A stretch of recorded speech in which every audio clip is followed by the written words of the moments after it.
11 Marines and soldiers are now presumed dead after a chopper crash in Florida.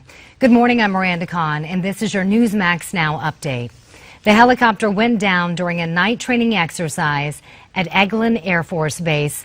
That's on the Florida Panhandle near a remote stretch of beach, as you can see right here.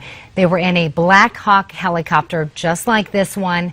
They went missing at about 8:30 last night. Debris from the chopper started showing up several hours later. The 7 Marines were from Camp Lejeune. The 4 soldiers were from Louisiana. And we're getting our first look at a deadly helicopter crash in Argentina. This is a look at the 2 choppers that collided in a remote area over 700 miles from Buenos Aires. 8 people from France, including 7 athletes, as well as 2 Argentinian pilots, were killed in that collision.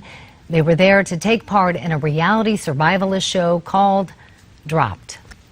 Lots of questions remain after Hillary Clinton's first public comments about her use of a private email server while working as Secretary of State. She says she did it for the convenience of only having to have one email address and carry one device. Looking back, it would have been better if I'd simply used a second email account and carried a second phone, but at the time, this didn't seem like an issue. Clinton says she complied with all federal rules, but critics say she should turn over her server. Meanwhile, Democrats on Capitol Hill continue to be critical of the 47 Republican lawmakers who signed off on that letter to Iran. They say the letter suggesting a deal on Iran's nuclear program could expire at the end of President Obama's term, just makes negotiations that much more difficult. I don't believe the Republican leadership was thinking clearly when they signed onto this letter.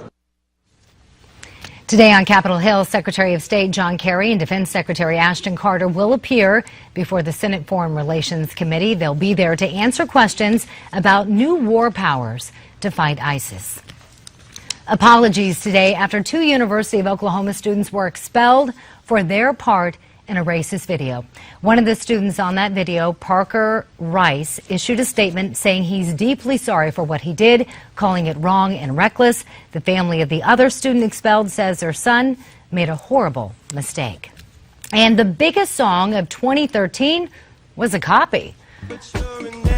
That's Blurred Lines by Robin Thicke and Pharrell Williams. And now an LA jury has ruled that it just sounds too much like this song, Marvin Gaye's song.